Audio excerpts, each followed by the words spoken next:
મિત્રો, જય પશુપાલક, જય ગૌ માતા. આજે આપણે ચર્ચા કરીશું જે ઠરાવો એકઠા કર્યા છે એના માટે આપણે જેટલે કાર્ય કર્યું એ તમારા સુધી પહોંચાડીશું. કામ કેટલે આવ્યું. હવે આપણે દરેક દૂધ મંડળીના ઠરાવ આપણી જોડે 505 ઠરાવ એકઠા થયેલા.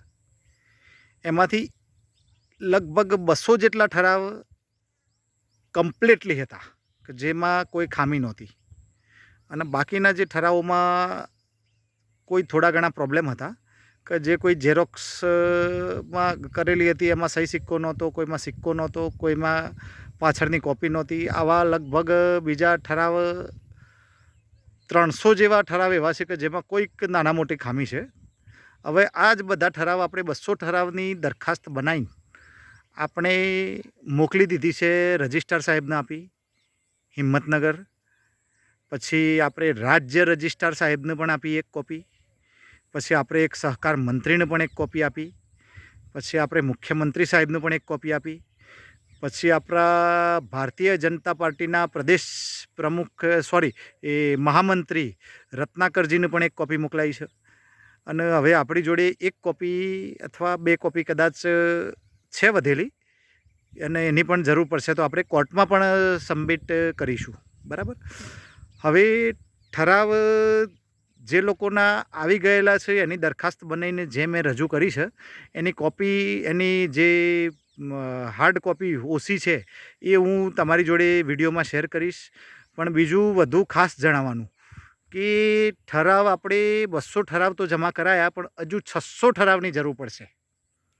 આપણે ઠરાવ પાછળથી સબમિટ કરીશું એવું આપણે રજિસ્ટ્રાર સાહેબને લખેલું છે. અને એ લોકો માગશે એટલે ઠરાવ આપણને જે બાકી છે એ લોકોના, અને જે સુધારો વધારો છે એ લોકોને હું મોકલાવું છું. આ કોપી સુધારો વધારો કરીને આ કોપી લઈ લઈશ એટલે આપણી જોડે સમજી લો 500 કોપી તો થઈ જશે, પણ હજુ 300 જેવા ઠરાવ બીજા ખૂટશે. અને આ જે પાછા આપશું એ પણ 300 ઠરાવ છે, એટલે 600 ઠરાવ ટોટલ પાછા ભેગા કરવાના છે. એટલે દરેકે પોતાના ગામની દૂધ મંડળીમાં જોડે રહીને હવે કાયદાકીય લડત ચાલુ કરી છે. તો ઠરાવ જે બાકી છે એ દરેક પશુપાલકો પોતાના ગામની દૂધ મંડળીમાં સંપર્ક કરીને ઠરાવ તાત્કાલિક ધોરણે મળે એવી વ્યવસ્થા કરશો. અને આપણે જે ઠરાવ મોકલાયા છે એની કોપી હું તમને લિંકમાં એટેચ કરું છું અને તમને મોકલાવું છું. તમે એને ચેક કરી શકો છો. અને આગળની જે કાર્યવાહી છે, ભરતી માટેનું કામકાજ આપણું ચાલુ છે કાયદાકીય, એટલે એ પણ આપણે વકીલ જોડે પેપરો બધા પહોંચાડેલા છે. તો આપણે એમની સલાહ સૂચનથી આગળ વધીશું.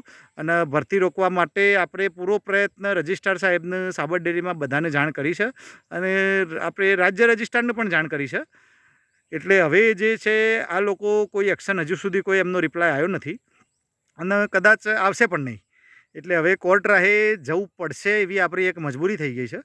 અને આપણે ટૂંક સમયમાં કોર્ટમાં એપ્લાય કરી દઈશું અને એને રોકવા માટેનો પ્રયત્ન કરશું. એટલે બીજું વિશેષ હવે જણાવવાનું કે જે ઠરાવો જે આપણને હવે સબમિટ કરવાના છે, અને ઠરાવો સબમિટ કરશું તો જ આ બોડી ઉપર એક્શન થશે.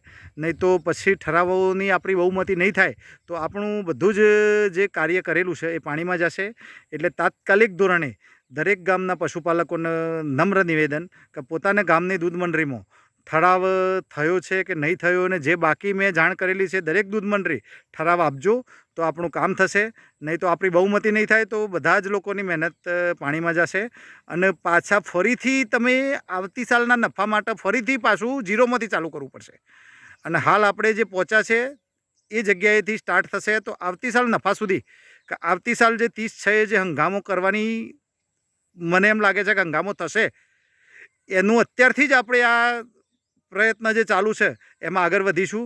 તો કદાચ એ દિવસો નહીં આવે અને આપણને નફો પૂરતો મળી રહેશે.